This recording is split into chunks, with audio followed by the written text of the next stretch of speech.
સુરતથી સમાચાર પ્રાપ્ત થયા છે, જેમાં સુરતમાં નકલી વસ્તુઓ બનાવતી ફેક્ટરી ઝડપાઈ છે। બ્રાન્ડેડ સાબુ, હાર્પિક સહિતની વસ્તુઓ આ ફેક્ટરીમાં બનાવવામાં આવતી હતી। બ્રાન્ડેડ ચીજ વસ્તુઓનું ડુપ્લિકેટ બનાવવામાં આવતું હતું। પોલીસને સાથે રાખી નકલી કંપની પર છાપો મારવામાં આવ્યો છે। સમગ્ર રો મટીરીયલ જપ્ત કરી આ સાથે જ કાયદેસરની કાર્યવાહી પણ કરવામાં આવી છે, જેમાં નકલી ચીજવસ્તુઓ બનાવવા માટે વપરાતું રો મટીરીયલ પણ જપ્ત કરવામાં આવ્યું છે। તો સુરતમાં નકલી વસ્તુઓ બનાવતી ફેક્ટરી ઝડપાઈ છે, જેમાં બ્રાન્ડેડ સાબુ, હાર્પિક જેવી અનેક વસ્તુઓ બનાવવામાં આવતી હતી। કેટલા સમયથી આ ફેક્ટરી ચાલતી હતી તે અંગે પણ તપાસ હાથ ધરાશે। બ્રાન્ડેડ ચીજવસ્તુઓનું ડુપ્લિકેટ બનાવવામાં આવતું હતું।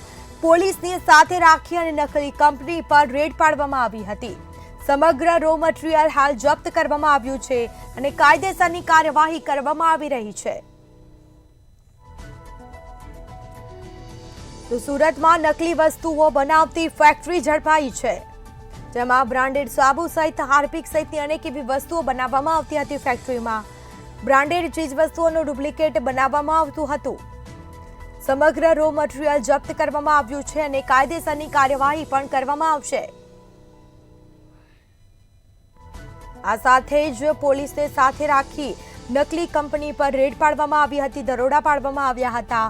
તપાસ કરતા બહાર આવ્યું, જેમાં બ્રાન્ડેડ સાબુ સહિત હાર્પિક સહિતની અનેક એવી વસ્તુઓ છે જેને નકલી બનાવવામાં આવતી હતી। નકલી વસ્તુઓ બનાવતી ફેક્ટરી સુરતમાંથી ઝડપાઈ છે।